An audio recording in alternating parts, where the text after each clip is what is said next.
Hi friends, வணக்கம். Welcome to my channel தருணின் சுவையரும்பு. இந்த வீடியோவில் குழந்தைங்களுக்கு பிரெயின் டெவலப்மெண்ட்டையும் வெயிட்டையும் இன்க்ரீஸ் பண்ணக்கூடிய நட்ஸ் பவுடர் எப்படி செய்கிறதுன்னு பார்க்கலாம். நட்ஸ் பவுடர் மட்டும் இல்லாமல் நட்ஸில் குழந்தைங்களுக்கு அலர்ஜி ஏற்பட்டால் அதை எப்படி தெரிஞ்சுக்கிறதுன்றது பற்றியும் நட்ஸ் பவுடர் யூஸ் பண்ணி ஈவினிங் டைம் ஒரு குட்டி ஸ்நாக்ஸும் இது கூடவே நான் ஷேர் பண்ணியிருக்கேன். அது மட்டும் இல்லாமல் நட்ஸை ஆயில் பிரியாமல் எப்படி அரைக்கணும்னு இந்த வீடியோவில் தெளிவாக பார்க்கலாம். வாங்க ஃப்ரெண்ட்ஸ், வீடியோக்குள்ளே போய் தெரிஞ்சுக்கலாம்.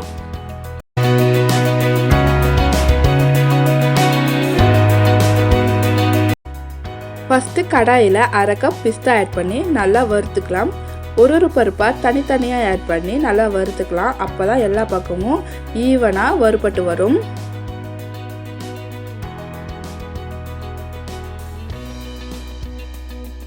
நல்லா வறுபட்டுருச்சுங்க. லைட்டாக மணம் வரும், அப்போ தெரிஞ்சிடும் இது நல்லா வறுபட்டுருச்சுன்னு.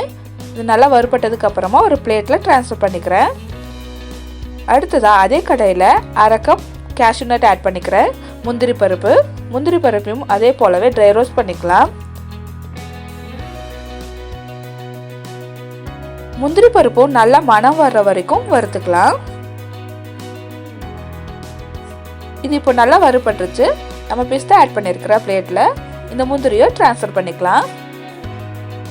அடுத்ததா அரை கப் பாதாம். நம்ம ஆட் பண்ணியிருக்கிற 3 ட்ரை நட்ஸுமே ஒரே அளவு தாங்க. இப்போ 1/4 கப் எடுத்திங்கன்னா எல்லா பருப்புமே 1/4 கப் எடுத்துக்கோங்க.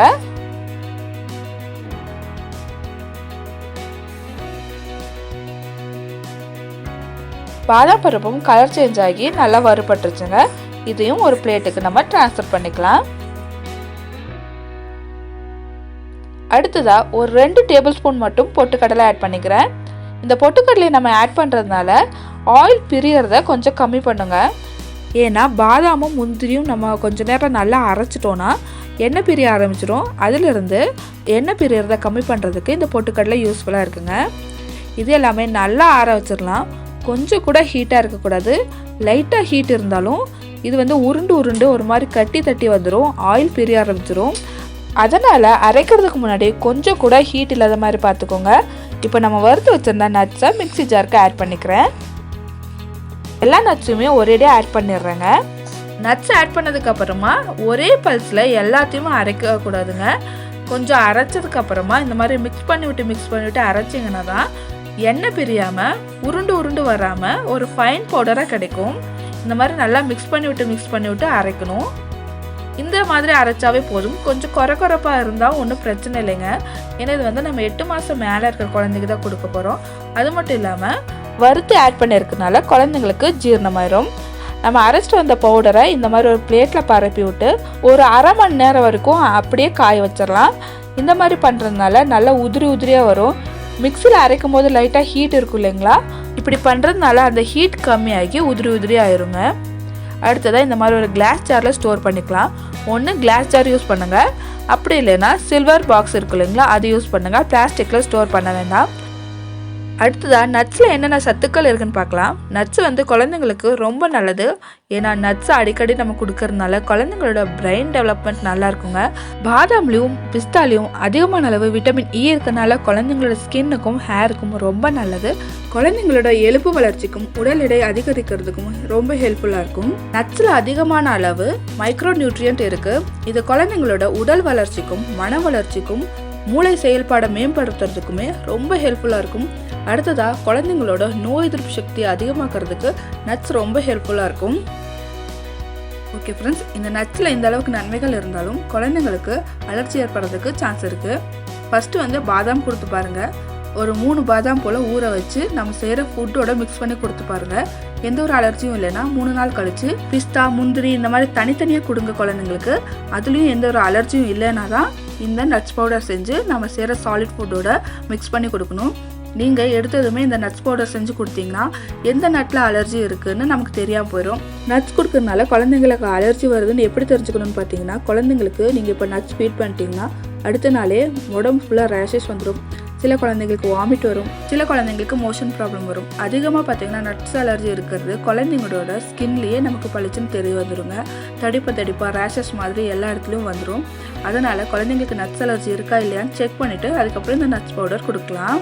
எல்லா குழந்தைங்களுக்குமே நட்ஸ் அலர்ஜி இருக்குன்னு சொல்ல முடியாதுங்க. நம்ம குழந்தைக்கு இருக்கா இல்லையான்னு தெரிஞ்சுட்டு கொடுக்கறது ரொம்பவே நல்லது. அடுத்ததாக குழந்தைங்களுக்கு ஒரு evening time snacks nuts powder use பண்ணி எப்படி செய்கிறதுன்னு பார்க்கலாம். இதுக்கு நான் ஒரு செவ்வாழைப்பழம் எடுத்திருக்கேன். ஒரு பழம் குழந்தைங்க சாப்பிட மாட்டாங்க, அதனால பாதி மட்டும் எடுத்து இந்த மாதிரி கட் பண்ணி வச்சுருக்கேன். இதை ஒரு மிக்ஸி ஜாருக்கு ஆட் பண்ணிக்கிறேன். அடுத்ததாக ஒரு ஆப்பிள் எடுத்திருக்கேன். ஆப்பிள்லையும் பாதி ஆப்பிளை ஸ்கின்னை ரிமூவ் பண்ணிவிட்டு குட்டி குட்டியாக கட் பண்ணி அதையும் மிக்ஸி ஜாரில் ஆட் பண்ணிக்கலாம். இது நல்லா ஃபைன் பேஸ்ட்டாக அரைச்சிட்டு வந்துடலாம். அரைச்சிட்டு வந்துட்டேங்க. இப்போ இது ஒரு பவுலுக்கு நான் ட்ரான்ஸ்ஃபர் பண்ணிக்கிறேன்.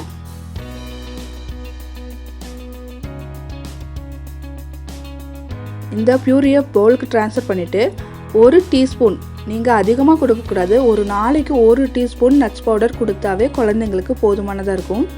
ஒரு டீஸ்பூன் நட்ஸ் பவுடர் ஆட் பண்ணிவிட்டு நல்லா மிக்ஸ் பண்ணிக்கலாம். குழந்தைங்களுக்கு நீங்கள் இப்படியே ஃபீட் பண்ணுறதுனாலும் ஃபீட் பண்ணலாம். என்னோடய குழந்தைக்கு இப்போ தான் சளி பிடிச்சிருந்துச்சு, அதனால நான் டபுள் பாயிலிங்கில் ஹீட் பண்ணி அவளுக்கு நான் கொடுக்க போகிறேன். இந்த மாதிரி தண்ணி வச்சுட்டு அதுக்குள்ளே நம்ம கலந்து வச்சுருந்த பியூரியை ஆட் பண்ணி நல்லா மிக்ஸ் பண்ணி விட்டிங்கன்னா இது டபுள் பாயிலிங் ஆயிரும். இந்த மாதிரி செய்கிறதுனால குழந்தைங்களுக்கு பழம் கொடுக்கறதுனால சளி ஏற்படுறதை நம்ம தவிர்க்கலாம். இது இப்போ நல்லா டபுள் பாயிலிங் ஆயிடுச்சுங்க. இப்போ நான் அதை வெளியே எடுத்து வச்சிடுறேன். மிதமான சூடு வந்ததுக்கப்புறமா குழந்தைங்களுக்கு ஃபீட் பண்ணலாம். குழந்தைங்களுக்கு இந்த ஸ்நாக்ஸ் ரொம்பவே பிடிக்கும், ரொம்பவே ஹெல்த்தியும் கூட. வெயிட் சூப்பராக இன்க்ரீஸ் ஆகும். நட்ஸ் பவுடர் எந்த அளவுக்கு கொடுக்கணும்னு பார்த்தீங்கன்னா ஒரு நாளைக்கு ஒரு டீஸ்பூன் தாங்க கொடுக்கணும். அதை விட அதிகமாக கொடுக்காதீங்க. அளவுக்கு மீறினால் அமிர்தமும் நஞ்சுன்னு சொல்லுவாங்க. குழந்தைங்களுக்கு அளவுக்கு மீறி நம்ம கொடுக்கறது ஜீரணம் ஆகாது. அதனால் ஒரு நாளைக்கு நம்ம செய்கிற ஏதாவது ஒரு ஃபுட்டில் ஒரு டீஸ்பூன் நட்ஸ் பவுடர் மிக்ஸ் பண்ணி கொடுக்கலாம். அது குழந்தைங்களோட பிரெயின் டெவலப்மெண்ட்டுக்கும் குழந்தைங்களோட ஹீமோக்ளோபின் இன்க்ரீஸ் ஆகிறதுக்கும் பிளட் லெவல் இன்க்ரீஸ் ஆகிறதுக்குமே ரொம்ப ஹெல்ப்ஃபுல்லாக இருக்கும். அது மட்டும் இல்லாமல் குழந்தைங்களோட வயசு அதிகமாக ஒரு 10 மாத குழந்தைன்னா கொஞ்சம் அதிகமாக கொடுக்கலாம். ஆனால் இப்போ ஸ்டார்ட் பண்ணும்போது ஒரு டீஸ்பூனே போதுமான அளவாக இருக்கும். ஒரு வயசுக்கு கீழே இருக்கிற குழந்தைங்களுக்கு கண்டிப்பாக பால் கொடுக்காதீங்க. பாலில் இந்த நட்ஸ் பவுடர் கொடுக்கறதா இருந்தால் குழந்தைங்களுக்கு வெயிட் இன்க்ரீஸ் ஆகும் நீங்கள் நினைக்கலாம். ஆனால் குழந்தைங்களுக்கு பாலில் மிக்ஸ் பண்ணி கொடுக்கும்போது குழந்தைங்களோட வயிறு ஈஸியாக நிரம்பிடும். அதனால் அடுத்த சாப்பாடு சாப்பிட மாட்டாங்க. அதனால் ஒரு வயசு கீழே இருக்கிற குழந்தைங்களுக்கு பாலில் மிக்ஸ் பண்ணி கொடுக்க வேண்டாம். ஒரு வயசுக்கு மேலே இருந்த குழந்தைங்கள்லாம் பாலில் மிக்ஸ் பண்ணி கூட நீங்கள் கொடுக்கலாம். ஓகே ஃப்ரெண்ட்ஸ், இந்த வீடியோ உங்களுக்கு யூஸ்ஃபுல்லாக இருந்திருக்கும்னு நான் நம்புகிறேன். இதில் ஏதாவது டவுட்ஸ் இருந்துச்சுன்னா கீழே கமெண்ட் பண்ணுங்கள். எனக்கு தெரிஞ்ச இன்ஃபர்மேஷன்ஸையும் நான் என் குழந்தைக்கு என்ன ஃபாலோ பண்ணுறன்றதையும் உங்கள்கிட்ட நான் ஷேர் பண்ணிக்கிறேன். இந்த வீடியோ உங்களுக்கு பிடிச்சிருந்துச்சுன்னா என்னோட சேனல் சப்ஸ்கிரைப் பண்ணிக்கோங்க. கூடவே இருக்கிற பெல் ஐக்கான் கிளிக் பண்ணிக்கோங்க. நான் எப்போ வீடியோ போட்டாலும் உங்களுக்கு உடனே நோட்டிஃபிகேஷன் வந்துடும். அடுத்ததாக ஒரு லைக் பண்ணிக்கோங்க ஃப்ரெண்ட்ஸ். அடுத்தடுத்த அம்மாக்களுக்கு இந்த வீடியோ ஷேர் ஆகும். இந்த வீடியோ இவ்வளோ நேரம் பொறுமையாக பார்த்ததுக்கு நன்றி. அடுத்த வீடியோவில் வேறொரு சூப்பரான ரெசிபியோட உங்களை சந்திக்கிறேன். அது வரைக்கும் பாய் ஃப்ரெண்ட்ஸ்.